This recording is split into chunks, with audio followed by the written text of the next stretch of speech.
Sometimes, the most haunted places aren't haunted because of what's there. They're haunted because of what's been left behind. Tonight, we're heading deep into the forgotten corners of America, where entire towns have vanished off the map, but the echoes of those who lived there never really did. These are 3 true stories from abandoned American towns. Story 1. The gas station at Eden Hollow. I grew up in central Utah. Nothing but open desert, broken highways, and silence that felt heavy.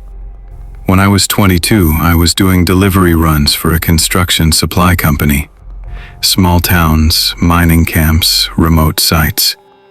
It was one of those jobs where you learn more from the road than you do from people. One afternoon, I got a new route added, a place I'd never heard of. Eden Hollow. It wasn't on my map app. My dispatcher told me it used to be an oil field town back in the 60s. He said, "You'll see a gas station there. Drop off the boxes, take a signature, and leave." I drove 5 hours that day. The road narrowed from 2 lanes to 1, then turned into cracked concrete. By sunset, I saw the remains of a sign. "Welcome to Eden Hollow. Population 842. Except the 8 had been crossed out. The whole town looked like it was built, then forgotten. Boarded houses, a rusted playground, windows blackened with dust. And just like he said, there was a gas station. Old style, 1 pump, green paint peeled off the walls and a flickering neon open sign. There was a woman inside, maybe in her 50s. She smiled when I came in. "First visitor in weeks," she said. Her hands were shaking slightly as she took the clipboard. While she signed, I noticed something strange. Her clothes looked outdated, like something from a photo in my grandma's album. And behind her, an old rotary phone, off the hook. She looked up at me and asked, "You came from the North Road, didn't you?" I nodded. She said, "Don't go back that way tonight. It gets dark too fast here." I tried to laugh it off, but the way she said it made my stomach tighten. I loaded back into my truck, started the engine, and glanced back at the station. The lights were gone. Completely dark. No flicker, no glow. Even the neon sign wasn't there anymore. I got out, thinking maybe the power had gone. But when I stepped onto the lot, the pump was covered in vines. The door was hanging loose. Inside, no woman, no light. Just empty shelves. And that phone on the counter? It was covered in dust. The drive back took hours. When I reached the highway, I pulled into a diner and asked the owner if he knew about Eden Hollow. He looked up slowly, then said, "Son, Eden Hollow's been abandoned since 1971. I never told my dispatcher what I saw, but the delivery logs show something weird. 1 signature, written in shaky cursive. The name was Martha Lee. A quick online search months later showed me a newspaper clipping. Martha Lee, gas station attendant, died in 1971 fire. Eden Hollow, Utah. Story 2. The school at Ashridge. When I was a kid, my dad was a photographer. He loved abandoned buildings. He said, "Every empty place has a story that didn't end right. In 2012, we went to Ashridge, Kentucky, an old coal town shut down after the mines flooded. Only a few buildings remained standing, and the biggest one was the schoolhouse. He wanted to get pictures of the classrooms, so we parked, climbed the fence, and went inside. The floors were warped. The walls were covered in mold and chalk drawings. One of them said, "Class of 1974, we're still here." I remember my dad laughing. Creepy, right? We split up. He went upstairs. I stayed in the gym. After a while, I started hearing something. A bell. Faint, but rhythmic. Like the start of a class period. Then, footsteps. Dozens of them, echoing above me. I yelled, "Dad?" No answer.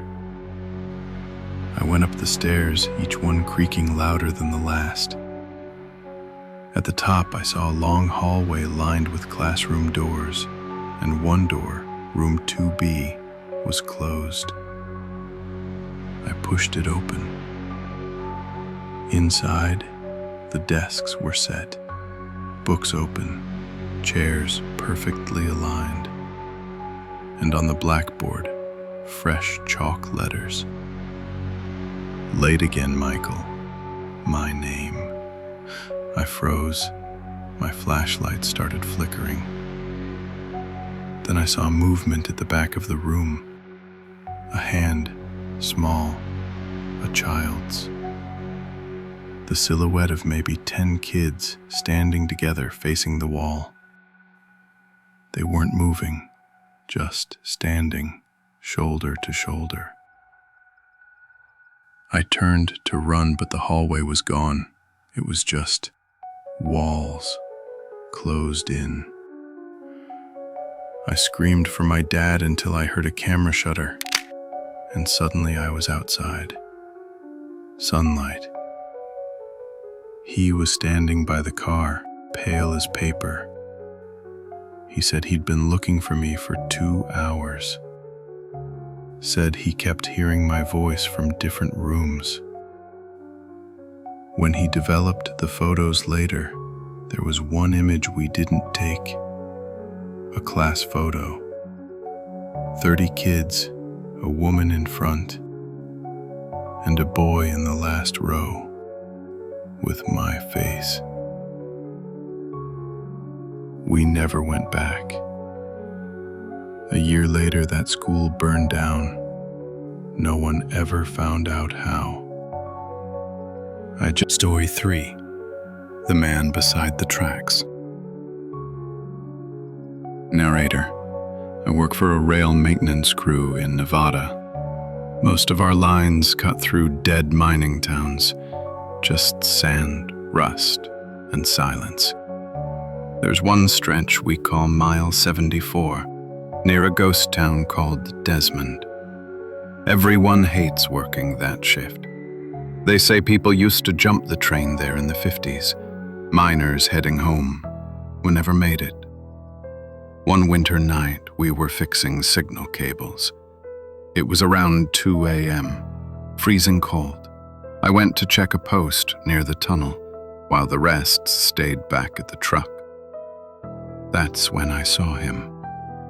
A man, standing on the tracks about 30 feet ahead. No flashlight, no jacket, just standing there. I yelled, "Hey, you can't be here!" He didn't move. He just raised his hand, slowly, and pointed behind me. I turned around. Nothing. When I looked back, he was gone. I radioed the guys, told them someone might be trespassing. They came over, searched. Nothing.